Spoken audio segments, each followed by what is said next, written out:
అప్పటి వరకు జరిగిన యుద్ధాలు ప్రపంచ నాశనం కోసం జరిగితే ఈ యుద్ధం మాత్రం శంబాలా రాజు ప్రపంచ శాంతి కోసం జరుపుతాడు అని ఇదే గోల్డెన్ ఏజ్ అని ఆ గ్రంథంలో రాసి ఉంది. ఇదంతా కూడా పురాణాలు చరిత్రకారుల గ్రంథాలలో ప్రస్తావించినప్పటికీ ఏ ఒక్కరూ కూడా ఈ అద్భుత నగరాన్ని చూడలేదు. ఇక్కడ చేరుకోవడం అంత సులభం కాదు అని అంటారు.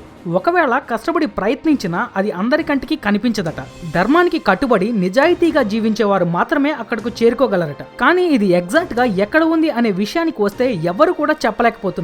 కొంతమంది హిమాలయ పర్వతంపై ఉంది అని, మరికొందరు మన దేశంలోని పంజాబ్ మరియు హిమాచల్ ప్రదేశాలకు మధ్యలో ఉంటుంది అని, ఇంకొందరు ఈ శంబాలా నగరం టిబెట్ లో ఒక రహస్య ప్రదేశంలో దాగి ఉందని అంటూ ఉంటారు. కానీ కొంతమంది చరిత్రకారుల అభిప్రాయం ప్రకారం శంబాలా టిబెట్ హిమాలయాల్లోని కున్లున్ పర్వత ప్రాంతాలలో కలిసి ఉండొచ్చు అని అంటూ ఉంటారు. ఎవరు ఎన్ని రకాలుగా చెప్పినా ఈ ప్రదేశాన్ని చేరుకోవడం అంత సులభమేమీ కాదు. దీనినే శ్వేతదీపం అని, ధ్రువలోకం అనే పేర్లతో పిలుస్తారు అని వీరు చెబుతున్నారు. చిత్రకారుడు పురాతత్వవేత్త